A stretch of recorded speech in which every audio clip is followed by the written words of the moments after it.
you grew up like in a double wide. Yeah. And all of your siblings, and you didn't come from money. No. And all of your siblings pretty much are successful. Yeah. Doctors, entrepreneurs, business owners. So like, did you always have this abundance mindset even when you didn't have abundance? That's hard for me to say, I think, because when I was a kid, I didn't think any differently, right? Like I didn't look at it like, oh, we don't have this and we don't have that. And for sure you could see it, you recognize it. You see that there are people around you like, I wish I had this or I wish I had that. But then I looked at my life as a kid even and was like, how is it actually affecting me? It's not, right? Athletically, I did what I wanted. I played sports, I was fairly skilled at a young age. But do you think you're successful because you felt like that you didn't have anything? Was there like a void to fill? There's nothing to fall back to, right? Okay, so there's nothing to lose, right? So yeah, exactly. Like I think that's part of it. So I don't know if it was as an abundance mindset or if it was just like a lot of people who know me know I like to send it, right? Like everything's just like to just send it, like just go for it, right? Just push it. And one of the things I think kind of emulates that the best is like in high school, I was a punt returner and I did not fair catch the ball. Yeah. Like ever.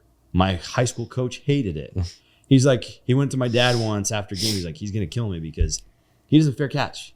And he's going to get either destroyed or he's going to fumble the ball and the other team's going to score.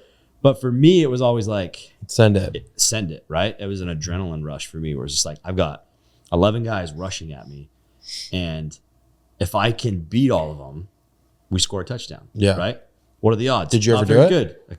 A few times. Okay. Yeah, I scored a couple times actually, in season and in like districts and regionals and whatnot in the playoffs. So, yeah, dude, I'm about sending it. Like that's what I like to do. And you take the risk. And you just for, to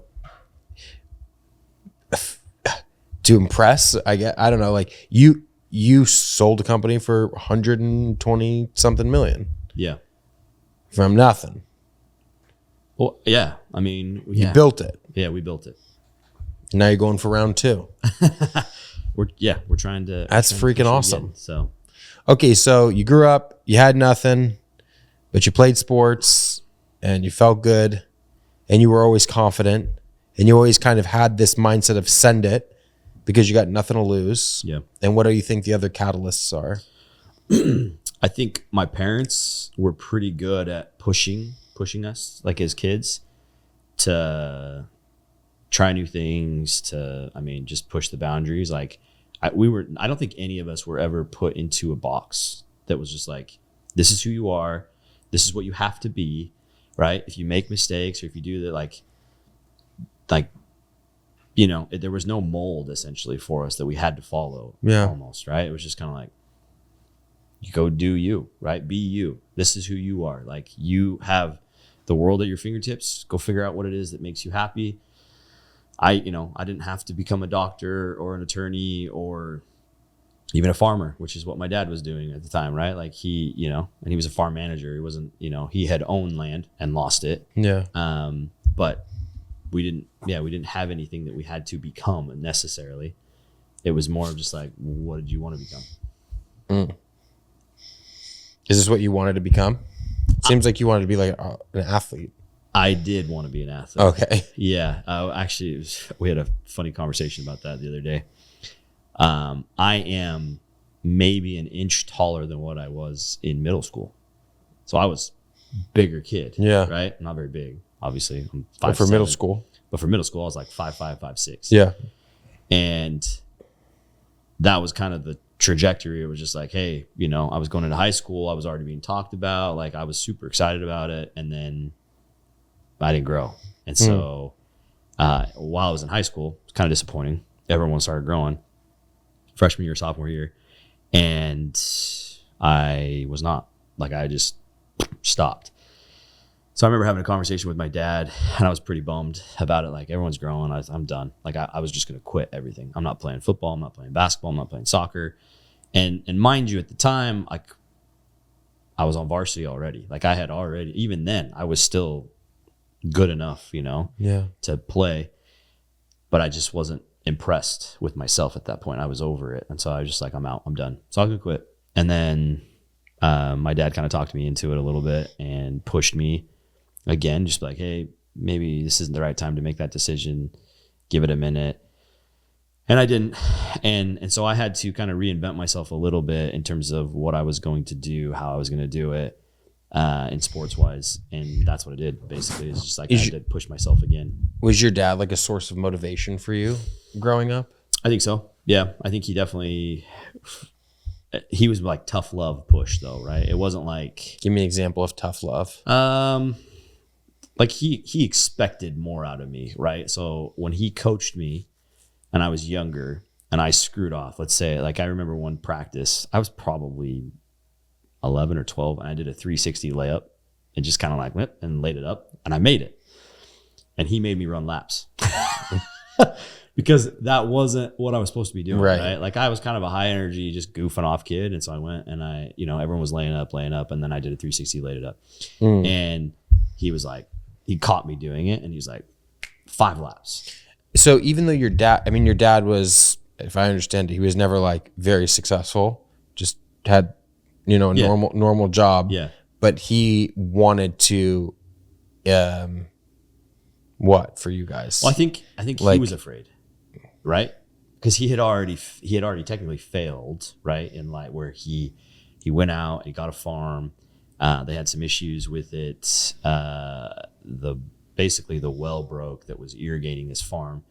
And then, right, so it's like things are going well and then bam, right? That kills the crop that year, destroys everything. And so now they're trying to, fix it. And they were leasing the land, I think. And so they got it fixed. They got it working. They had a year, right, where it kind of had worked. And then the following, so, leap another year and it happened again. Yeah. So at that point, they were like, we got to move on, right? We can keep doing it. So they just kind of had to go through it. And there were some legal battles and stuff. I was young. I don't remember all of it. But anyways, so he had technically, right, according to him, he had failed. Yeah.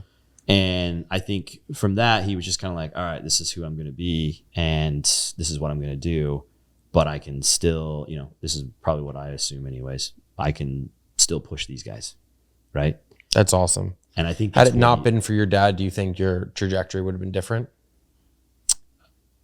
Or I don't know. You don't know. And my mom was the same though too. It wasn't just my dad. My mom was just as much of, pushing us to, again, in school.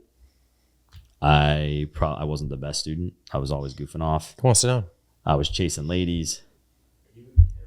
Yeah, dude. But you can sit and watch if you want. Talking about life. All right, cool. Yeah, my mom was always like, the teachers wanted me, to be a certain way.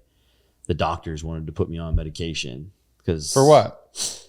Dude, I had too handsome. I had ADHD. I was bouncing off the walls. I couldn't focus. Right, school was just not like that. Structure was not for me. Yeah, and so I think it's not for a lot of entrepreneurs. Dude, it makes sense, right? Right. The structure of it makes zero sense for somebody like who just wants to like I got to go and build and think and having kids and going to their parent teacher conferences and like seeing the teachers who are our age, and you're like, you're a middle manager.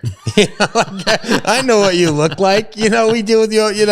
It's like you revere them when you're kids, and then you realize, like, yeah, you're a 34-year-old middle manager. Yeah.